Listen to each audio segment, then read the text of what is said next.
The straight up demise of the Democratic Party is happening right under people's noses. I don't know if a lot of Democrats realize this, but things are looking not so good. The Democratic Party is facing a reckoning. Brand new polls do not look good. They paint a brutal reality for Democrats, while President Trump is soaring to new highs. Both of these entities setting records. So first, the Democrats. A new NBC News poll shows just 27% of voters have a positive view of the Democratic Party.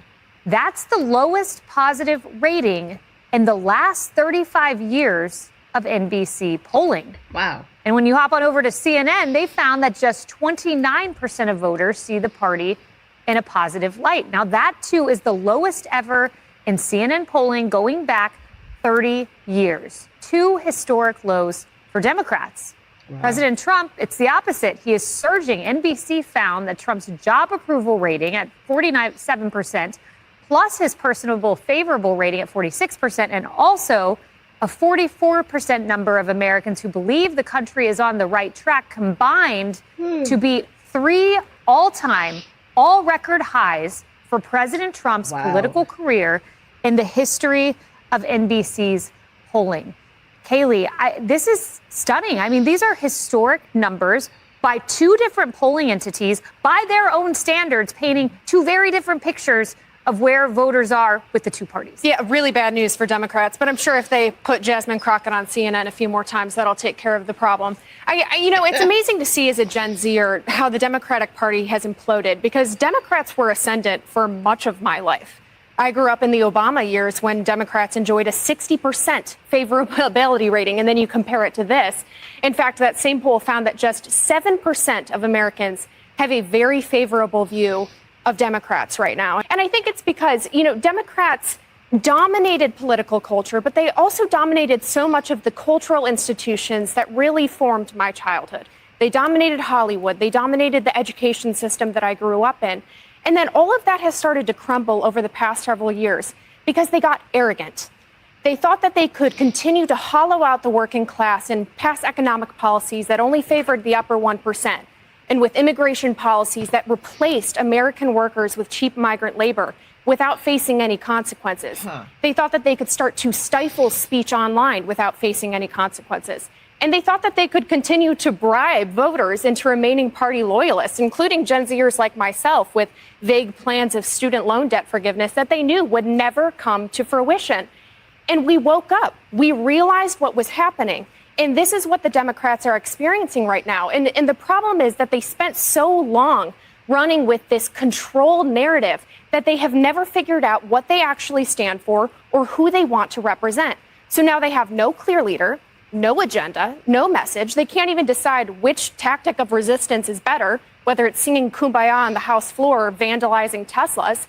And this is the alternative? This is what you're providing with us? No wonder Trump's approval ratings are so high. Emily, on the note of the Democrats, CNN and NBC both found the same answer to a question about what Democrat voters think their party should be doing. And this, in a nutshell, is the conundrum Democrats find themselves in.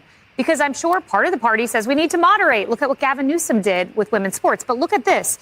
Democrats should, 57% of their own party say they should mainly work to stop Republicans. NBC found 65% say stick to your positions, even if it means not getting things done. You can't lose the anchor of your party, and you risk doing so if you take the Gavin Newsom approach. Well, feelings are the worst anchor, right? Because they go up and down. And what we see there is the fissure in leadership, because there's a fissure in the party because they don't have an anchor that isn't based on something that's mercurial, vague, unconstitutional, most likely, and also not reflective of the center of their party. So I thought what jumped out at me is this, that AOC, Congresswoman Alexandria Ocasio-Cortez, was seen and identified by 1 out of 6 of those polled by CNN under the age of 45 that identified as liberal as, quote, emblematic of the party's values.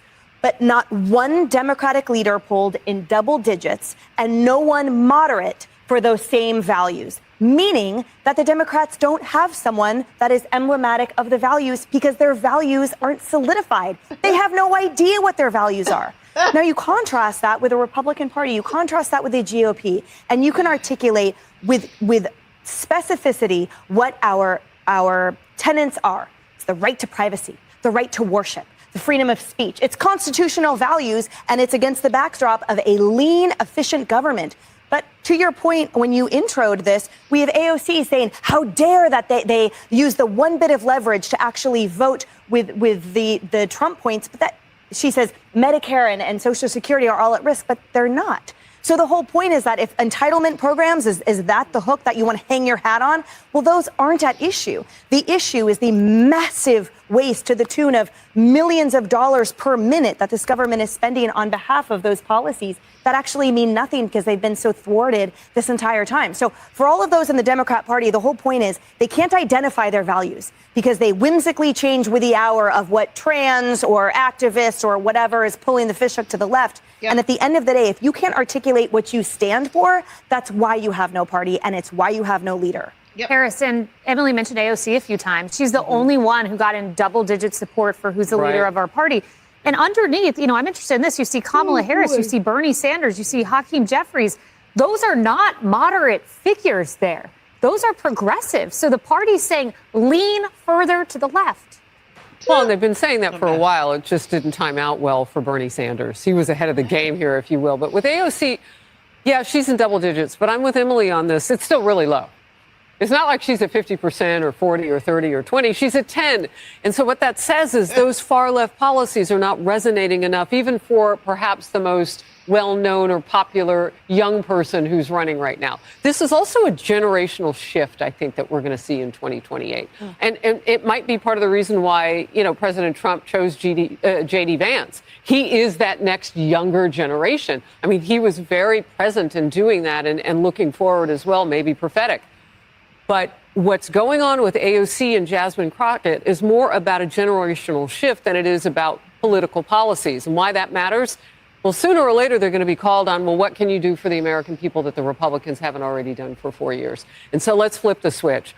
I like to look at the navel gazers, the Democrats right now trying to figure out how to get along and commit crimes against each other with their nasty words and blah, blah, blah, blah, blah. And the American people commit crimes against them, cussing them out. Moral crimes. But what I'm focused on right now is Republicans continuing to win. They need to rack up the deliverables, not just past promises, but make some new ones and make them count and make your word good. Stick together. My last guest, Matt Gorman, who was advisor with Tim Scott's campaign, said, look, they've got to start to focus on racking up those victories and telling people over and over and over what they can do for them. Sooner or later, the party that's had the White House 12 out of 16 years, the Democrats, are going to figure something out. And it may very well be that outsider, as Trump was 16 years ago. David, yeah, you might be right about that. David, I want to bring in the sage messenger of the Democratic Party. Her name's Jasmine Crockett. She brought in 4% support for being the leader of the party. She has a very specific fear 4 years from now. Listen to her fear. You're close with Congresswoman Alexandria Ocasio-Cortez of New York. Some of your fellow House Democrats say, and not just progressives, by the way, we've heard that moderates have said this too, that they're ready to support her to challenge Chuck Schumer in a Democratic primary. Would you get behind that? That's 4 years from now. If you were asking me at least in 2 years, then I would have an absolute answer. But I can tell you that there are a lot of people that are watching his leadership in this moment. This is the moment. We don't even know what elections will look like in 4 years, if we will have elections. Okay, see, they keep saying dumb stuff like that. If we'll even have elections.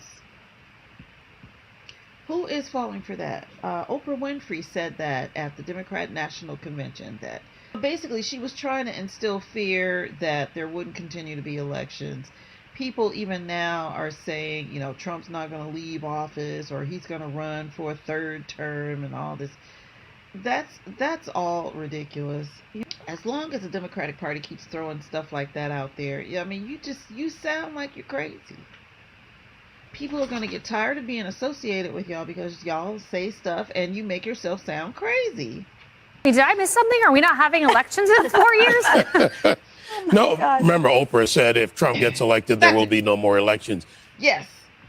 To all of your points, and to bring it to the point of piling on the wins, Remember when I sat on this couch, as I have, and said, issues and desired outcomes for the American people align, right? They want safety, Maslow's hierarchy of needs. We want to eat. We want all the things that make our life better, more normal. We want to function.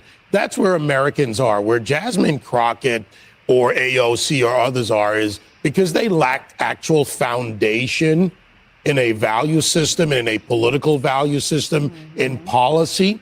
They're just spouting to get somewhere, which means they're hollow. Those that follow them will eventually fall. Yep. And I'm fine with that because they don't align with America and how we've evolved from a nation that is now about to reach our quarter millennium mark, from a nation that had, yes, slavery, segregation, that has been through world wars, that has helped the world, that has had our own sets of issues, to the nation that we are today that is capable, able, and moving forward in well into the 21st century. And we're doing that because we're focusing on strength of our culture, our Constitution, strength of who we are as a people. Those are very basic things, but if you provide that as the Republican Party in your policy and in your wins, and you rack up those wins, people will stay with you rather than go for aberrant change. Yeah. And if you get no tax on tips, no tax on overtime, no tax on Social Security, the Republican Party will be unstoppable. Somebody like me who has conservative values, I don't want to see them in power because they made the country crazy. They made it crazy. And we need to get back to some sanity.